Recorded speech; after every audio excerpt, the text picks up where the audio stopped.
তোমরা পূর্ণরূপে ওজন করিও এবং কাহারও ক্ষতি করিও না, আর সঠিক পাল্লা দ্বারা ওজন করিও এবং লোকদিওকে তাহাদের দ্রব্যাদি কম দিও না। ভূপৃষ্ঠে ফ্যাসাদ বিস্তার করিও না।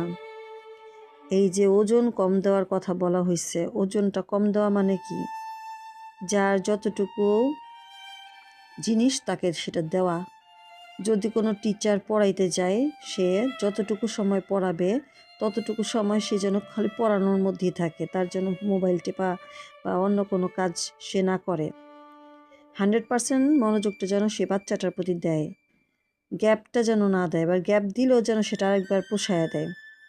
তরকারিওয়ালা, মাছওয়ালা, ফেরিওয়ালা যে যে পেশাই করুক, সে ওজনটা যেন দেয়। এমনকি ভোট যে জনগণের একটা ওজন। ভোটটা হচ্ছে জনগণ যতজন দিছে, ধরেন 100 জনের মধ্যে 50 জন ভোট দিছে, বাকি 50 জন তো ভোট দেয় নাই। এই 50 জনকে কিন্তু কাউন্ট করা যাবে না, যারা দিছে সেটাই কিন্তু কাউন্ট। এই 50টা ভোটের মালিকের যাকে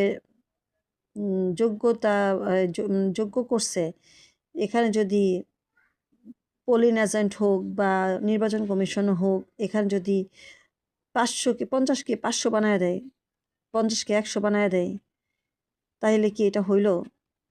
এই যে ওজনগুলা, মানুষের এই মানুষের হকটা নষ্ট করাটা, এই হক নষ্ট করার হিসাব দিতে হবে।